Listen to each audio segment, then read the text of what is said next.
Assalamualaikum warahmatullahi wabarakatuh. Kita belajar lagi sama Kak Kamil. Kita akan belajar materi IPA kelas 9, bab pewarisan sifat.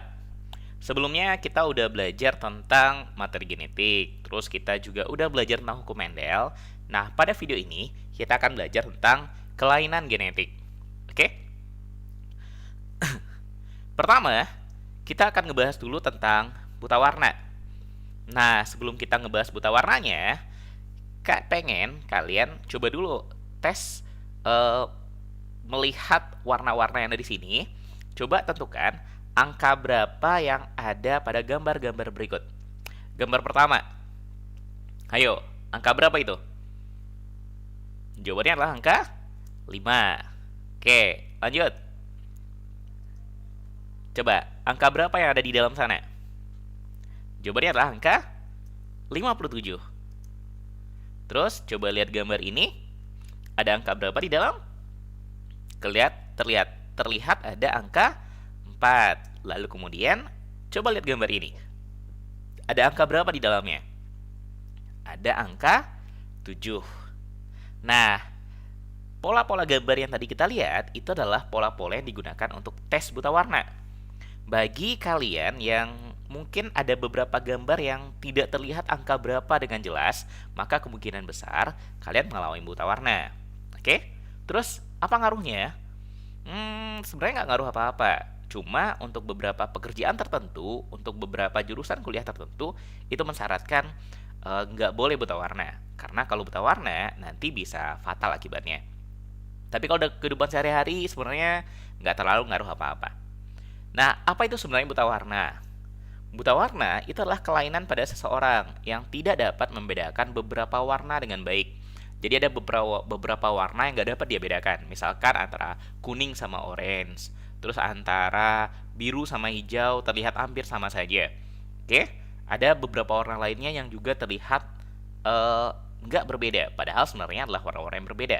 Ini yang dialami oleh orang-orang buta warna. Sehingga ketika dites pakai pola-pola warna yang tadi, maka mereka akan kesulitan melihat angka apa atau gambar apa yang ada di dalam gambarnya. Terus apa penyebabnya? Buta warna ini disebabkan oleh gen buta warna yang dibawa oleh kromosom X. Nah, kromosom X yang membawa gen buta warna ini kita lambangkan sebagai XCB. Apa itu CB? CB untuk kependekannya, buta warna dalam bahasa Inggris, color blind. Oke?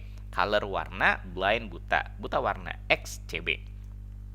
Nah, seperti yang kita ketahui, wanita kalau normal, maka kromosom kelaminnya itu adalah X dan X. Kita udah bahas ini di video yang membahas tentang materi genetik. Wanita punya 23 pasang kromosom. 22 pasangnya adalah autosom atau sel tubuh, dan sepasangnya adalah sepasang yang terakhir adalah sel kelamin. Kita lambangkan dengan kromosom XX, bukan sel kelamin ya, kromosom kelamin XX. Terus kalau salah satu kromosom X-nya itu membawa gen buta warna yaitu XCB, maka wanita yang seperti ini itu kita sebut sebagai wanita karir. Apa itu wanita karir? Secara dari luar, kalau dilihat dari luar, ia terlihat seperti wanita normal, tetapi dia membawa gen buta warna. Jadi dia nggak menderita buta warna. Penglihatannya normal seperti orang biasa, tetapi di dalam kromosom kelaminnya ada gen buta warna. Di salah satu kromosom X-nya ada gen buta warna. Wanita seperti ini kita sebut sebagai wanita karir atau wanita pembawa. Nah, kalau kedua-dua kromosom X-nya membawa gen buta warna, maka barulah wanita yang seperti ini kita sebut sebagai wanita buta warna. Oke? Jadi, wanita akan buta warna kalau kedua kromosom X-nya membawa gen buta warna. Terus, bagaimana dengan laki-laki? Laki-laki normal, itu kromosom kelaminnya adalah X dan Y. Nah, ketika nggak ada satupun yang ketika X-nya tidak membawa gen buta warna, ya dia adalah laki-laki yang normal. Nah, ketika kromosom X-nya itu membawa gen buta warna, sehingga kromosom kelaminnya menjadi XCBY, maka laki-laki yang seperti ini itu laki-laki yang menderita buta warna. Jadi kita tidak mengenal istilah laki-laki yang karir. Yang ada cuma normal atau enggak buta warna. Jadi laki-laki buta warna ketika gen X-nya itu, kromosom X-nya itu membawa gen buta warna. Nah, kalau kita lihat contoh soal yang berkaitan sama persilangan, sebelumnya di video hukum Mendel, kita udah belajar gimana cara menentukan kemungkinan anak dari persilangan dua sifat. Seorang ibu karir menikah dengan pria buta warna. Lalu ditanya berapa persentase kemungkinan anaknya buta warna. Nah, karena kita udah belajar, langsung kita bahas aja. Orang tuanya adalah ibu karir. Karir berarti kromosom kelaminnya adalah XCB, X. Salah satu kromosom X-nya membawa gen buta warna. Menikah dengan pria buta warna. Pria buta warna berarti kromosom X-nya mengandung gen buta warna. Jadi kromosom kelaminnya adalah XCBY. Kemudian kita tentukan gametnya. Dari ibu, gamet yang dihasilkan adalah XCB dan X. Kita pisahkan antara XCB sama X-nya. Jadi ada dua jenis gamet, XCB dan X. Sementara dari ayah ada dua jenis gamet juga. Ada XCB dan Y. Oke, ini tinggal kita pisahkan. XCB dan Y. Terus, untuk menentukan apa kemungkinan anaknya, kita bikin tabel. Pada baris paling atas di sini, kita isi dengan gamet yang dihasilkan oleh ibu, XCB dan X.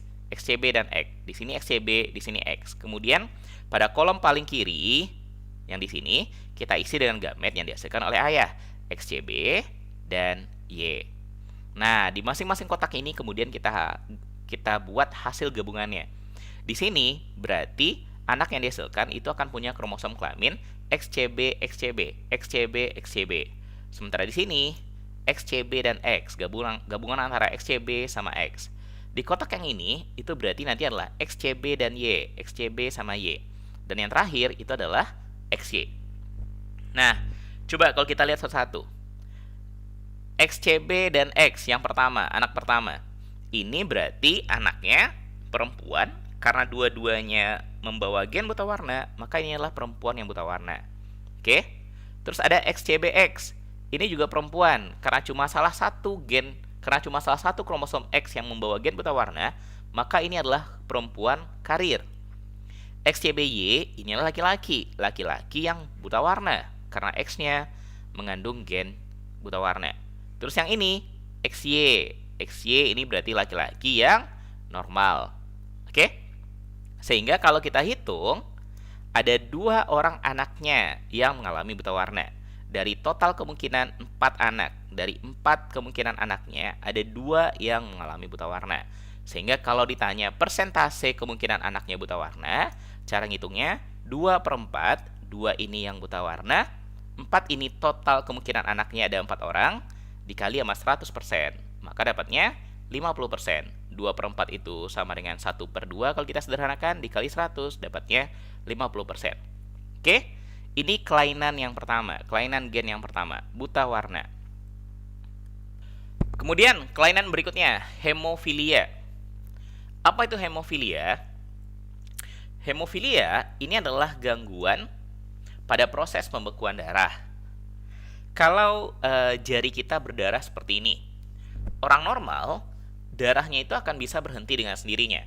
Meskipun tidak diobati, darahnya nanti pasti akan berhenti dengan sendirinya. Kemudian lukanya juga nanti akan sembuh dengan sendirinya, meskipun nggak diobati, kecuali kalau lukanya udah terlalu parah. Tapi, pada orang yang mengalami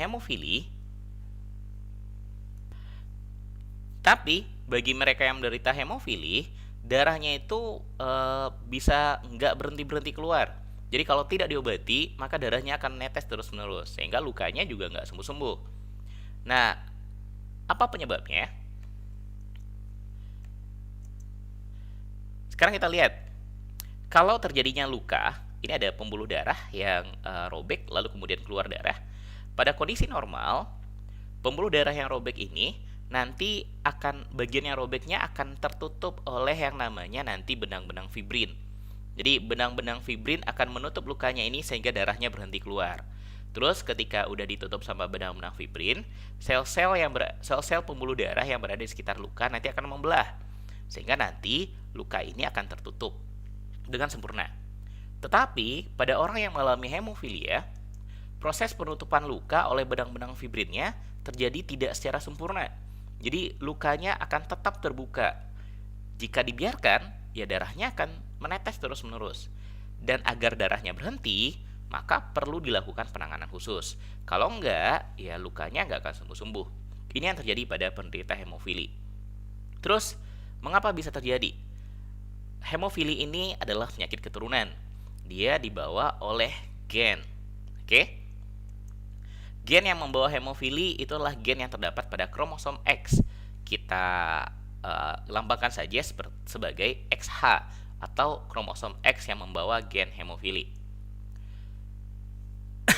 Perempuan yang normal itu kromosom kelaminnya adalah XX.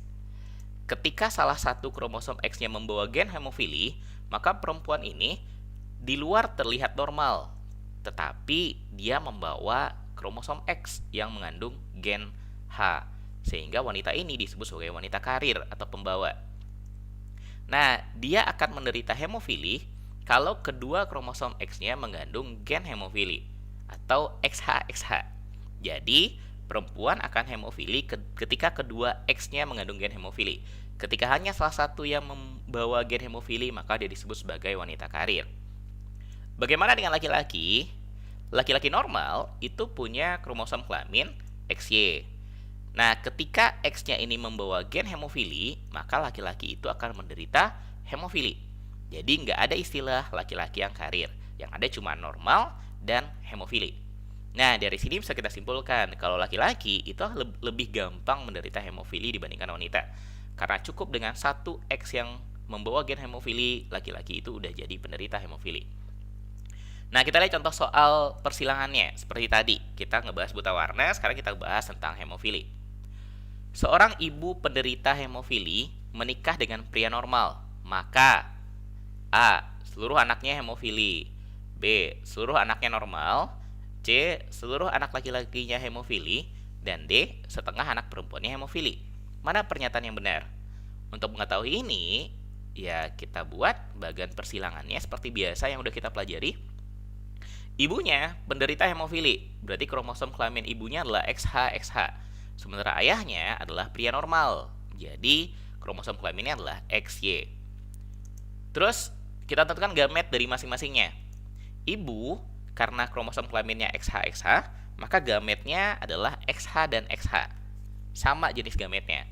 Sementara ayah, karena kromosom kelaminnya adalah XY, maka gametnya adalah X dan Y. Untuk menentukan apa saja kemungkinan anaknya, kita bikin tabelnya lagi. Pada baris paling atas, itu kita isi dengan gamet dari ibu, XH dan XH. Sementara pada kolom paling kiri, kita isi dengan gamet dari ayah, X dan Y. Dan pada masing-masing kotaknya, kita isi penggabungan dari gamet ibu dan gamet ayah. Kotak pertama, berarti itu nanti isinya adalah XH yang bergabung sama X, XHX. Pada kotak kedua, XH yang bergabung dengan X juga. Pada kotak ketiga, berarti ini adalah XHY. Dan pada kotak keempat, itu juga nanti adalah XH sama Y. XX itu adalah perempuan. Jadi yang ini adalah perempuan karir. Karena cuma satu X-nya yang membawa gen hemofili. Yang ini juga perempuan karir. Sementara yang dua di bawah, ini adalah laki-laki. Ini laki-laki hemofili, ini juga laki-laki hemofili. Jadi kemungkinannya, seluruh anak perempuannya itu adalah wanita karir. Oke, sementara seluruh anak laki-lakinya dari dua kemungkinan anak laki-lakinya, kedua-duanya adalah penderita hemofili. Jadi dari sini jawaban yang benar adalah yang C. Seluruh anak laki-lakinya hemofili. Oke, sip. Sekarang kita lanjut ke kelainan berikutnya, yaitu albino. Apa itu albino? Untuk memahami albino secara detail, kita lihat dulu foto-foto berikut. Dan foto ini. Ini ada foto 3 orang. Ada 2 orang wanita berkulit putih, dan yang di tengah-tengah ada 1 orang wanita yang berkulit hitam.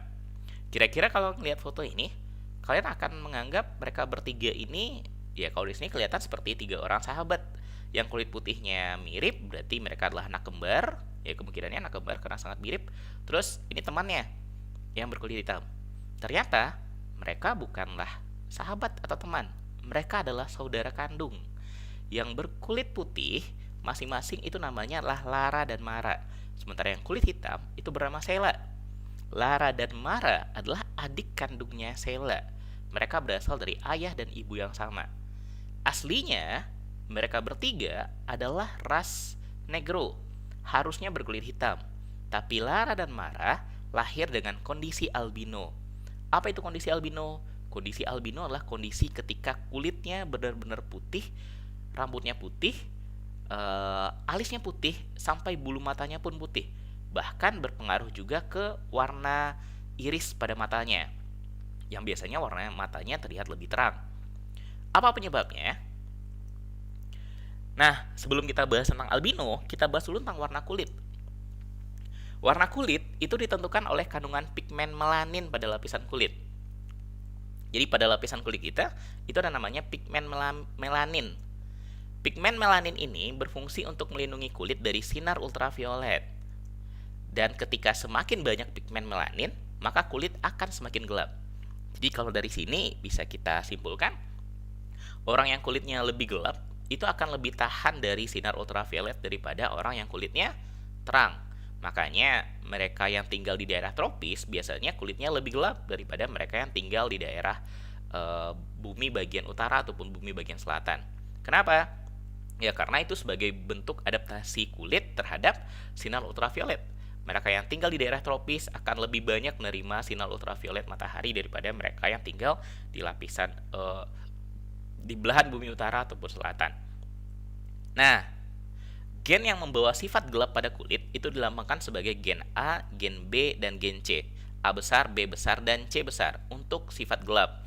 Sementara sebaliknya, A kecil, B kecil, dan C kecil adalah gen untuk warna terang. Yang sifat gelap, yang warna gelap berarti yang melaninnya banyak, yang terang berarti yang melaninnya sedikit. Nah, ini contohnya. Ini ada dua orang yang benar-benar berbeda. Yang paling kiri ini yang sangat gelap kulitnya, yang paling kanan yang sangat terang kulitnya. Yang sangat gelap itu genotipnya nanti adalah A besar, B besar, B besar, C besar, C besar. Semuanya adalah huruf kapital. A besar, B besar, C besar. Sementara yang kulitnya sangat terang itu genotipnya adalah A kecil, B kecil, B kecil, dan C kecil, C kecil. Ketika kita gabungkan ada A besar, ada A kecil, ada B besar, B kecil, C besar, C kecil, maka nanti jadinya warna kulitnya ya ada di antara keduanya, ada di antara gelap dan terang. Oke? Yang bisa aja kita nyebutnya sebagai coklat atau sawo matang. Semakin banyak huruf kapitalnya, genotipnya yang berupa huruf kapital, maka semakin gelap. Semakin banyak yang genotipnya huruf kecil, maka dia kulitnya semakin terang. Terus bagaimana dengan albino? Albino adalah kelainan yang disebabkan oleh tidak adanya zat warna. Pigmen melanin tadi nggak ada, benar-benar tidak ada. Sehingga kulitnya benar-benar putih, rambutnya putih, alisnya putih, bulu matanya pun putih. Nah, gen pembawa sifat albino itu dilambangkan dengan A kecil. Kalau A besar berarti dia normal. Kalau A besar A kecil berarti dia karir. Dan kalau A kecil maka itulah gen untuk menderita albino. Jadi mereka yang menderita albino itu punya gen A kecil. Sementara A besar A kecil ini karir, dari luar kelihatan normal tapi dia membawa gen albino. Nah, penderita albino ini itu rentan terhadap kanker kulit.